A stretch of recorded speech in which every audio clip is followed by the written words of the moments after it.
Begitu dilantik jadi hakim, kasih mobil baru, kredit. Kasih rumah baru, kredit. Kena pecat, dari mana aku bayar?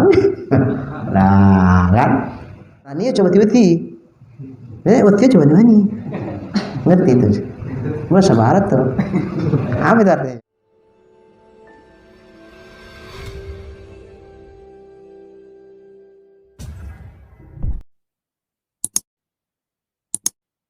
Memang berat nih, makanya kalau hakim itu separuh kakinya di surga, yang kiri kakinya di neraka itu. Iya, kalau dia memutuskan sesuatu benar dengan rasa keadilan berdasarkan hukum, itu lebih dulu masuk surga itu dari yang bukan hakim.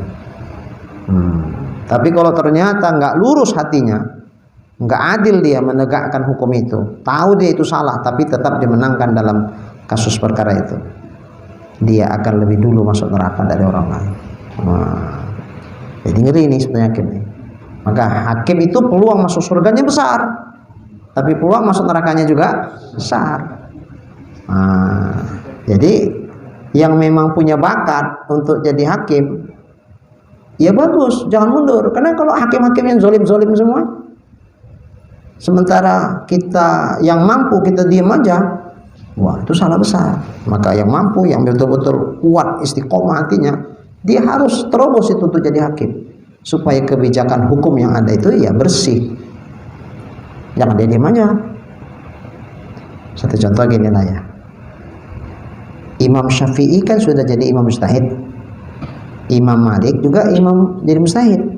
Ketika ada kasus, Imam Malik berijtihad atas kasus itu. Oh ini berdasarkan penelitian Imam Malik misalnya, gini dasar latar belakang hukumnya segala macam lah, segala sisi udah diteliti. Akhirnya Malik berijtihad, ini hukumnya haram misalnya.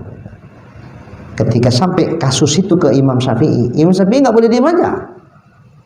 Oh jadi Imam Malik bilangnya haram, ya udahlah, itu guruku itu, ya udahlah aku ikut bilang haram. Nggak boleh. Kenapa nggak boleh? Karena Imam Syafi'i sudah diamanahi Allah dengan dikasih anugerah ilmu setingkat imam mujtahid. Jadi nggak boleh diam ya. Kalau dia diam salah. Kalau kita diam, kita nggak salah. Kita nggak punya kemampuan kayak Imam Syafi'i. Kita kan taklid, bukan mujtahid. Nah, kita muqallid. Kira-kira kalau mau dikiaskan gitu juga lah.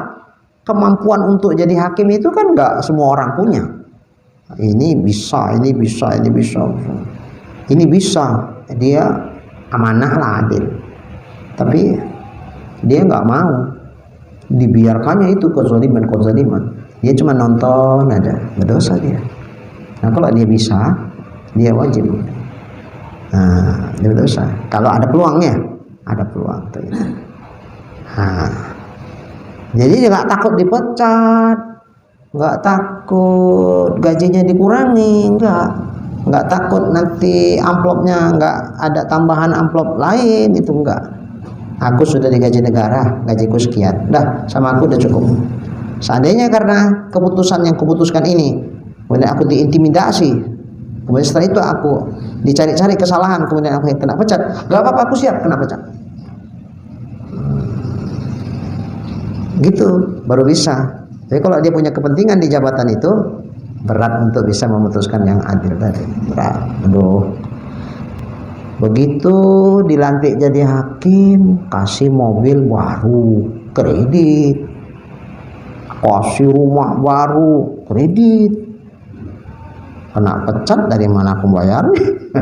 Nah kan, udah kacau tadi kalau kayak gitu, udah kacau. Nah, tapi kalau dia nggak punya kepentingan apa-apa, udah semata-mata niatnya lillahi ta'ala aja, nggak apa-apa, pecat-pecat, nggak takut aku pecat. Orang niatku bukan untuk nyari kaya, aku di situ kok. Yang dikasih Allah sama aku aja udah alhamdulillah, udah lebih dari cukup.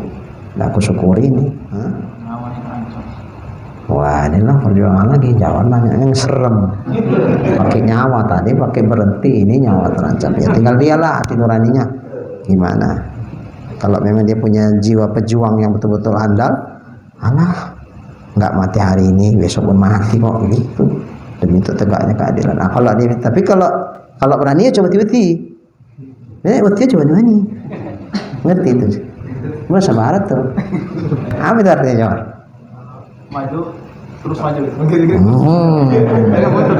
Kalau berani jangan takut-takut. Kalau takut jangan berani. Nanti separuh jalan gelap-gelap para terkencing-kencing. Nah, ya udah kalau memang penakut ya udahlah nggak usah. Itulah. Kalau memang kita berani aja. Kayak Habib Rizik kan berani terus nggak ada takutnya. Ya kita masih banyak takutnya. Ya udah jangan sok-sokan kayak Habib Rizik pula pidatonya. Begitu dipanggil ke polsek udah demam terus pulang. Terus nggak ada suaranya. Nah ini niru-niru, jangan niru-niru. Memang kita karakternya seperti itu. Kalau kita belum karakter begitu, ya jangan seperti itu. Ya biasa-biasa aja lah. Karakter kita aja sendiri. Nah, kalau kita baru begitu, karena gini, umat ini kadang-kadang gini. Waktu kita berapi-api, dia pun sur. Begitu kena ciduk, diam semua. Gak ada yang bela. Loh, tempo hari kalian manas-manasi aku. Allahu Akbar. Betul semangat. Allahu Akbar. Asal Jawar pidato. Allahu Akbar. Datang Jawar pula karena Allahu Akbar semangat dia. Hantem sana, hantem ini. Begitu kena ciduk, Allahu Akbarnya senyum. Sendirian Jawar merungkuk di situ. Enggak ada yang bela. Kalian pun tempo hari Allahu Akbarnya kenceng kali. Aku dipanggil enggak ngawani kalian. Biarkan aku sendiri. Ada kadang-kadang gitu. Ini makanya kita mikir-mikir juga. Apalah manfaatnya kalau aku kuat keras-keras. Kalau Habib Rizik keras itu manfaatnya luar biasa. Kalau kita nggak sekelas beliau, kalau teriak-teriak pun nggak nampak manfaatnya. Ya udah kelas kita belum kayak beliau, ya udah. Kelas kita masih gini-gini ya udah.